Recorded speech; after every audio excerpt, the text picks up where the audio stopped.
Lectura del libro de los Hechos de los Apóstoles, capítulo 4.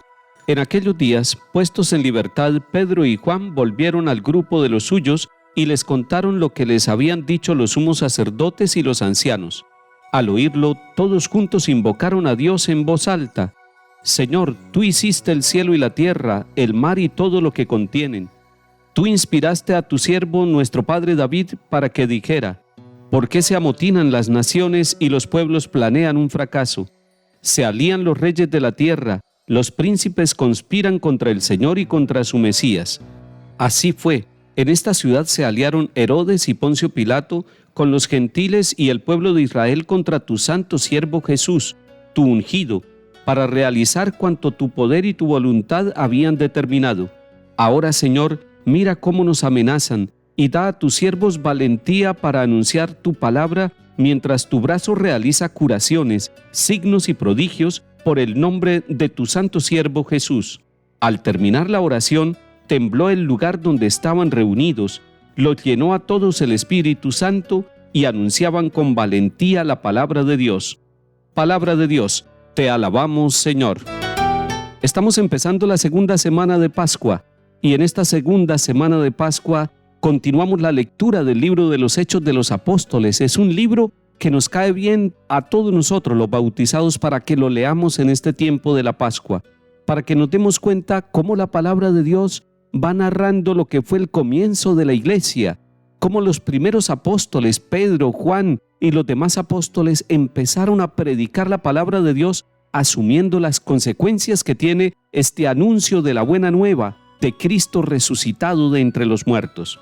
Veíamos el sábado pasado en este capítulo 4 que después de amenazar a Juan y a Pedro, los soltaron las autoridades, pero les prohibieron terminantemente que siguieran predicando a ese tal Jesús. Sin embargo, ellos mismos, cuando fueron liberados, les dijeron: juzguen ustedes si es correcto que les hagamos caso a ustedes y que callemos lo que hemos visto y oído. Y ellos mismos decían: nosotros no podemos callar lo que hemos visto y oído. Lo que ellos han visto y oído es el mensaje de la salvación, es la persona del Señor Jesús. Ellos han acompañado al Maestro, lo han reconocido, se han demorado, como muchos, se han demorado en conocer que es Jesús el Mesías, pero ellos han ido recibiendo el primer anuncio del reino, se han dado cuenta del mensaje que el Señor les está dando a ellos y a toda la humanidad.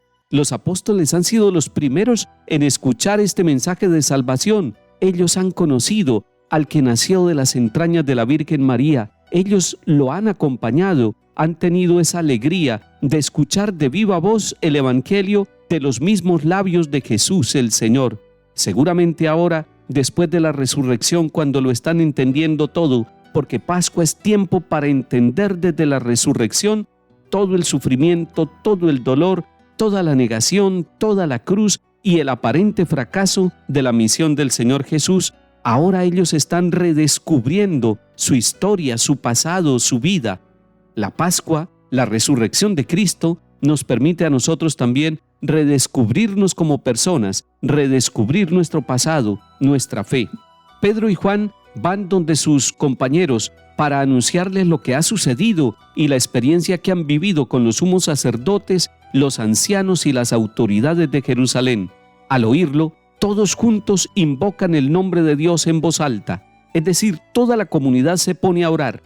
Y aquí hay un primer elemento muy interesante, y es que la fe se vive en comunidad, y la primera comunidad de fe es la propia familia, pero también esas pequeñas comunidades católicas que nosotros tenemos en nuestros corregimientos, en nuestros barrios, en nuestras veredas, en el campo y en la ciudad. Esas pequeñas comunidades son comunidades de fe en Jesucristo resucitado, y es en nombre del Señor que nos reunimos para vivir ese camino de fe. Pero hay distintas comunidades nuevas también que son los movimientos apostólicos, esos distintos movimientos apostólicos reconocidos por la Iglesia Católica en todo el mundo permiten a los bautizados vivir su fe en pequeñas comunidades. Es que la fe católica no es para solitarios. La fe católica es para vivir la santidad comunitaria, para que nos ayudemos unos a otros. Y encontramos aquí en Hechos de los Apóstoles que empiezan a orar todos juntos, y cuando oran están pidiéndole al Señor que les dé valentía para ellos poder anunciar la palabra de Dios y que los acompañen los signos y prodigios que son manifestación del brazo de Dios obrando en ellos. Esa valentía que ellos piden para anunciar la palabra de Dios debemos pedirla nosotros también. Un papá o una mamá deben pedir la valentía para hablarle a sus hijos en el nombre del Señor, para anunciar y para vivir la palabra de Dios. Se necesita valentía. Hoy, cuando hay tanta oposición a que nosotros asumamos los valores del Evangelio, se necesita valentía para que un joven delante de sus compañeros pueda vivir según la palabra de Dios. Se necesita valentía para que los casados puedan vivir lo que el Señor les manda en la fidelidad del matrimonio y en las responsabilidades de la vida familiar.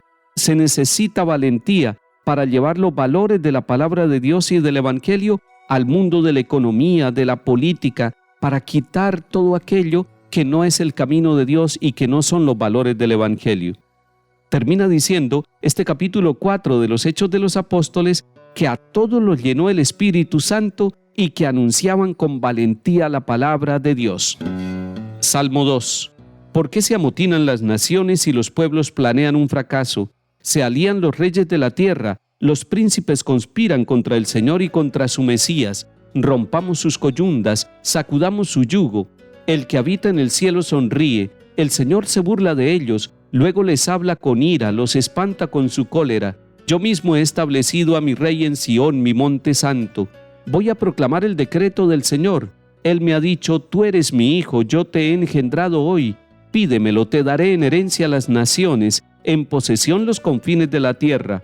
Lo gobernarás con cetro de hierro, los quebrarás como jarro de loza. Lectura del Santo Evangelio según San Juan, capítulo 3. Había un fariseo llamado Nicodemo, jefe judío. Este fue a ver a Jesús de noche y le dijo: Rabí, sabemos que has venido de parte de Dios como maestro, porque nadie puede hacer los signos que tú haces si Dios no está con él. Jesús le contestó: Te lo aseguro, el que no nazca de nuevo no puede ver el reino de Dios. Nicodemo le pregunta: ¿Cómo puede nacer un hombre siendo viejo? ¿Acaso puede por segunda vez entrar en el vientre de su madre y nacer? Jesús le contestó: Te lo aseguro, lo que no nazca de agua y de espíritu no puede entrar en el reino de Dios. Lo que nace de la carne es carne, lo que nace del espíritu es espíritu. No te extrañes de que te haya dicho: tienes que nacer de nuevo. El viento sopla donde quiere y oye su ruido, pero no sabe de dónde viene ni a dónde va. Así es todo el que ha nacido del Espíritu. Palabra del Señor. Gloria a ti, Señor Jesús. El encuentro que nos narra el capítulo 3 del Evangelio de San Juan es muy interesante. Valdría la pena que volviéramos a mirarlo, para que nos demos cuenta de varios detalles. Nicodemo es un jefe judío, es un fariseo, es alguien muy reconocido en la religión judía, pero va a ver a Jesús de noche. Y ese dato es interesante, tiene un doble sentido. No solamente va de noche, es decir, en horas nocturnas, sino que va de noche, va con la oscuridad, con la noche que él va llevando en su vida. Pero nosotros también tenemos una noche, una oscuridad, unas tinieblas en nuestra vida, y es necesario que nos encontremos con Jesús el Señor con toda sinceridad, como lo hizo este hombre llamado Nicodemo. Lo primero que hace Nicodemo es reconocer que Jesús viene de Dios por todos los signos que realiza. Es un reconocimiento inicial. Nicodemo alcanza a vislumbrar la grandeza de Jesús, pero le falta profundizar. Y Jesús aprovecha para decirle: el que no nazca de nuevo no puede ver el reino de Dios. A todos nosotros nos hace falta nacer de nuevo. Hace falta que las familias nazcan en el amor, en el perdón, en la reconciliación. Es importante que todos nosotros renazcamos en la esperanza, en la alegría, en el optimismo, en el deseo de seguir luchando. Posiblemente este lunes es el día ideal para que nosotros tomemos la decisión de volver a nacer. Pero este segundo nacimiento es distinto al primero. En el primero, nosotros nacemos sin pedirlo. En este segundo, nosotros necesitamos pedir ese nacimiento, porque ese segundo nacimiento viene del agua y del Espíritu, viene del bautismo que nos hace renacer de nuevo y viene de la fuerza del Espíritu Santo que renueva todas las cosas. El tiempo de la Pascua que estamos transcurriendo y celebrando nos invita entonces a nacer de nuevo. Nicodemo dice, ¿cómo es posible? Para nosotros también puede ser muy difícil volver a nacer, volver a reconstruir una familia que se dividió, volver a perdonarse y a reconciliarse con personas que nos han hecho daño, que nos han hecho sufrir, volver a recomenzar cuando parece que lo hemos perdido todo y se nos dificulta entenderlo. ¿Cómo puede un ser humano volver a entrar al vientre de su madre para nacer? Pero el Señor todo lo puede. El Espíritu Santo viene en nuestra ayuda y el Espíritu Santo nos da la libertad. Por eso el Espíritu Santo va a jugar un papel muy importante en Pascua, en nuestra vida de bautizados, porque el Espíritu Santo va a renovar nuestra existencia y ese es el volver a nacer. Cuando nosotros volvemos a nacer, nos damos cuenta que la vida es bella, que no valía la pena suicidarnos, que no valía la pena continuar con ese vicio, con esas cadenas, con esa esclavitud, que era necesario volver a nacer y que el mismo Señor con su Santo Espíritu nos iba a dar la fuerza para que ese nuevo nacimiento se realizara en nuestra vida. Hoy usted va a renacer y a través suyo va a hacer renacer el amor, la vida, la paz, la alegría y la fe dentro de su familia y dentro de los compañeros de trabajo. Que el Señor nos dé la oportunidad de nacer cada día en su presencia. En el nombre del Padre, y del Hijo, y del Espíritu Santo. Amén.